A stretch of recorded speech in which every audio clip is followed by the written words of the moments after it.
There's a beautiful person at your door. You've longed to be with them and find their presence very alluring. Finally, you find each other's arms and awake so comfortable together. You both brag to your friends about your encounter the next day, and then you move on to another, knowing only pleasure is fun, not once thinking of anything but the childlike urges that play out in your life. What's mine is yours, you speak to your fellow man. The next week sees you somewhere else, because what is love? And why is that at all needed?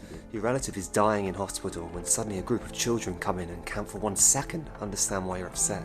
It is in fact rather comical to all except you, watching your life slowly wither away from your parents' eyes. A man hands you a pill to make it all go away. You see something grotesque and feel rather uncomfortable. You reach for your pocket and take that pill. The disgust fades and suddenly life feels right again. You feel a little lost about who you are, or you're feeling a longing for someone.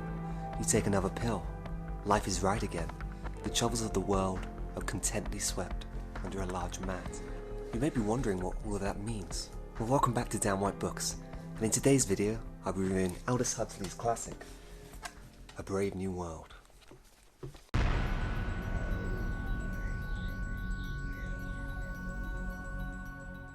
Let me introduce you to a world far in the future where population is tightly controlled and humans are produced not through people, but instead in bottles throughout vast warehouses that store and control every aspect of who you will be. Society is split into different divisions depending on one's intelligence and what labour tasks they will be performing. At the top we have the alphas, and at the bottom the brain-dead epsilons. From the very early stages of life, you are conditioned by the state to behave in a certain way.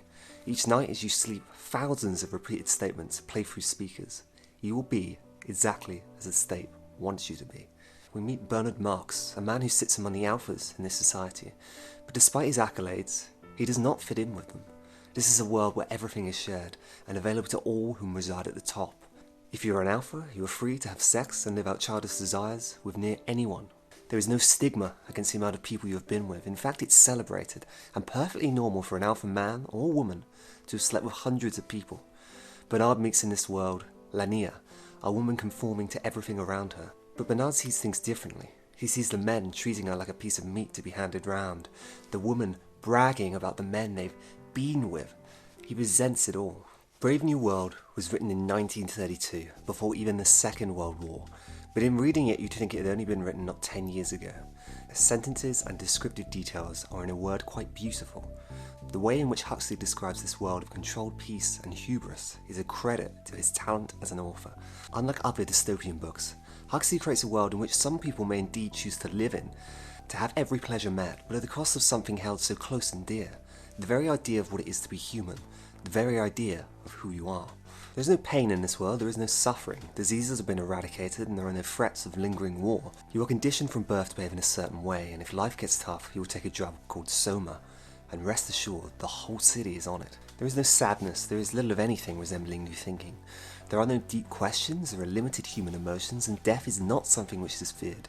You're taught that at deaf school. There are no books, and the past ways of living are often joked about. Everything is under a tight control, but in a sense no one is individual. Individualism itself is frowned upon. Our characters venture to the outside world to meet what are called the savages, societies that live outside of this utopia as such, resembling tribal life where old world values are held and people live generally in squalor. From here we meet Jonathan, a character raised between two worlds. He believes in marriage and he believes in God, and when he enters this so-called utopia, he hates it and sees people as mindless slaves, conditioned to behave in such meaningless ways. When the girl of his dream throws herself upon him, he cannot understand it, he feels completely unworthy and has done nothing to deserve her. And therein lies our question. This world may seem perfect, but is it really? It would seem it is only perfect to those conditioned within the system. To someone like you and me, the shunning of emotion may be desirable at times, but certainly not long term. If you feel depressed in this world, you would take a pill to stop that. There will be no insight into states of mind. Death is skirted over, the very talk of marriage, a comedic display, and the notions of parents so obscene that people chuckle at the very mention. It is not so much that there are no emotions, there is simply nothing but happiness, or this presumed happiness. To many, sadness defines a person, curiosity defines a person, intrigue defines a person, heartbreak defines a person, and so does love. The very journey to its destination is something of a wonder, but it is not here, not in this brave new world. There is no sense of self. This book had quite the impact on me. To live free of emotions, the very desire almost feels blissful at times. When younger, I would wish certain feelings to be turned off at the flick of a switch, but in doing that, I would have never progressed as a person. I would never have become individual and loving to myself, and I would certainly not have an understanding and awareness of life that I have right now. Brave New World has you flying through London with the elite of society. Life is a whimsical affair, but when living in this society, you are not you. You are simply a representation of what the state wants you to be. Throughout this book, the questions of who we are and where this future is going is constantly being raised, and it's quite remarkable in the way it's written. Characters are developed very well. We get introductions to characters within the society, without the society, and the main character, Jonathan, being the savage, as he's called, interacting in the society and not fitting in. It all comes to a dramatic conclusion, and it's brilliantly written, and I really recommend it. So to conclude, without doubt, a beautiful and thought-provoking read, telling things in the future as if it was written mere years ago.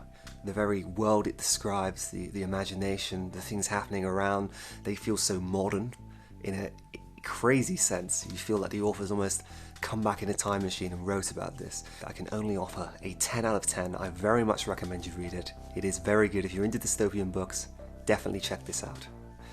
Again, thank you for watching my channel. Another book review down. I've got many more books to watch. I'm on Goodreads, so if you'd like to see what I'm reading, head over to there. And for now, I'll see you at the next review, so thank you for watching.